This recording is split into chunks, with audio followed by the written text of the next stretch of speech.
folks, my name is John Lay and welcome back to the channel.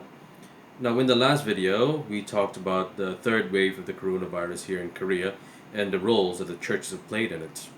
Today, I want to focus on a topic about how things have gotten so bad for the Protestant churches in Korea in recent times. If you've ever been to downtown Seoul, you will know that avoiding churches and spires is nearly impossible. From churches that range from those small churches that you can fit into a single apartment unit to mega churches that can house up to more than 10,000 people at any given time, South Korea is full of churches. In fact, although South Korea only has a population of about 50 million people, if you add Catholic churches in there as well, there are about 20,000 churches in all of South Korea. That's a really high concentration of churches in one country. That a plurality of South Koreans don't adhere to any particular religion. So what that means is that there is still a lot of room for aggressive expansion to take place. But what the numbers that I just told you earlier doesn't tell you is that for nearly about a decade or so, or perhaps even longer, South Korean churches have experienced a stall in growth. And the question is why? In order to answer the question as to why, I think it is important that we talk about the history of Christianity in South Korea. Now, I only possess a layman's knowledge of that topic, and so I think it would be arrogant and also unfeasible for me to try to talk about that extremely long and complicated history in a single YouTube video. So I just want to focus on just one single chapter within the history of Christianity in South Korea, and that is the rise of the prosperity gospel. Now, what exactly is the prosperity gospel?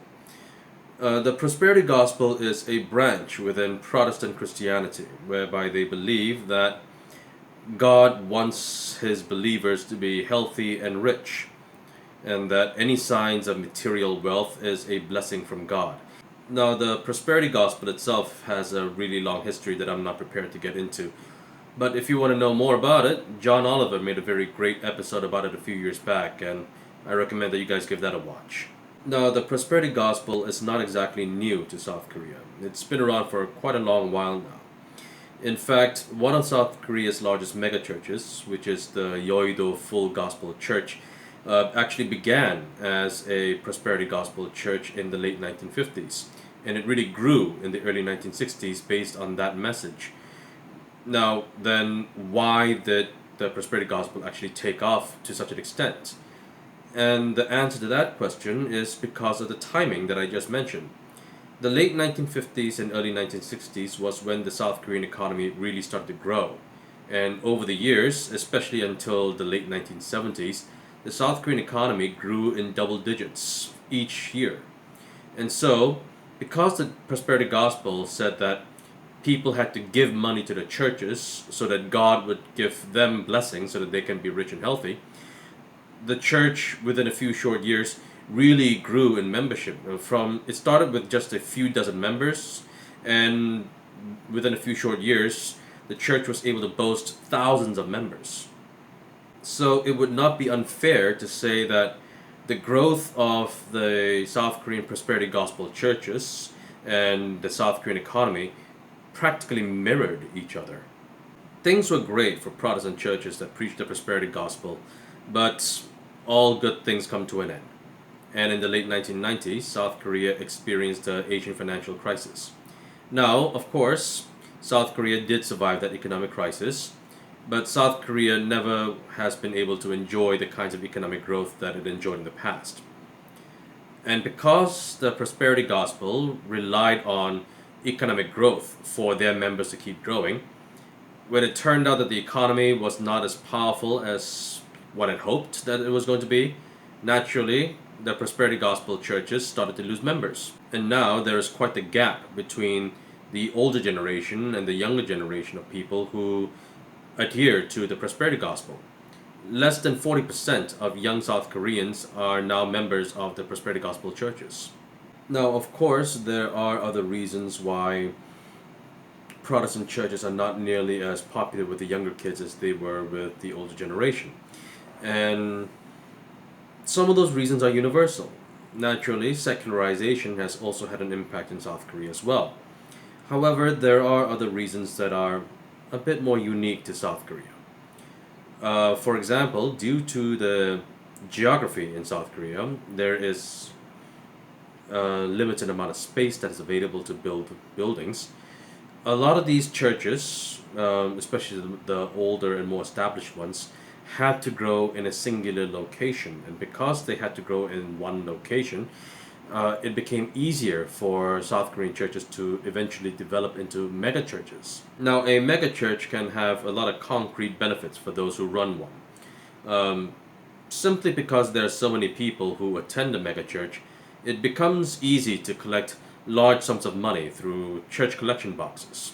However, mega churches also suffer from some severe downsides.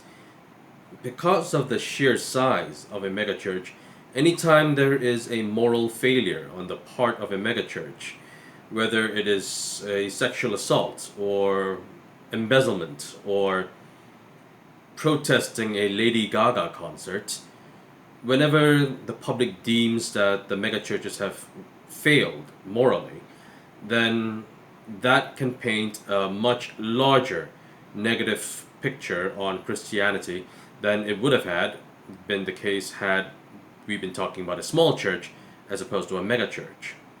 In fact, there have been so many scandals that the Protestant churches have been involved in over the past few years that nowadays younger people have a new name for Christianity. Traditionally, the Korean word for Christianity has been Kidokyo, but these days a lot of younger kids call Christianity Gedokyo. The word ke in Korean means dog. I'll let you figure out what they mean by that. So even before the Sarangjil Church got in the news for all the wrong reasons, people have been losing their faith in the Protestant churches for a long time already. And that has caused a lot of other Protestant churches to try to distance themselves from the Sarangjil Church and from its controversial pastor. But that is a distinction that might be important only for those who consider themselves as who are Protestants. As far as non-Protestants go, as far as non-religious people go, that distinction doesn't really matter all that much. But, in my opinion, I think one of the biggest reasons as to why so many younger people don't have much affinity for the Protestant churches is that the churches had a history of remaining silent during the days of dictatorship.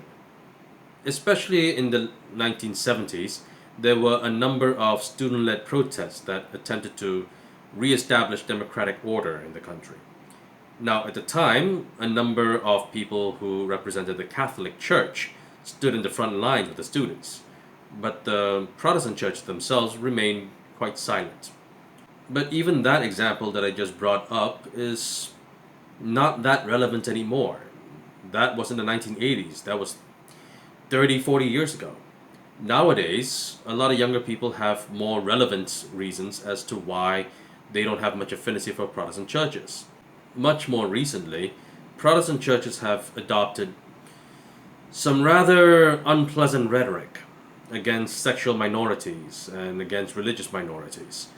In fact, the rhetoric that they've employed might be enough to make even Jesus blush. In fact, it's been nearly impossible for South Korea to pass an anti-discrimination law, even though a majority of South Koreans believe that passing an anti-discrimination law might be beneficial for this country. Because of the strong opposition from the conservative Christian coalition, it has been impossible to pass such a law. Now, I feel like it is important to point out that it would be grossly unfair to paint every single Christian with the same brush. There are plenty of Christians who care about the rights of others and who try to be as Christ-like as possible. Now, unfortunately for them, that is a distinction that matters to only Christians. Now, for years, as I just said, a lot of South Korean Protestants have opposed the passage of an anti-discrimination bill. But due to their continued loss of support among young people, it is entirely possible that in an ironic twist of fate, that not too far in the future, it is entirely possible that Christians might be the very same people who need the protection of an anti-discrimination law. Okay, that about wraps it up. If you enjoyed this video, don't forget to click on the like and subscribe buttons as well as the notification bell. And if you have a comment, feel free to leave them down below. My name is John Lee, and I'll see you all next time. Bye.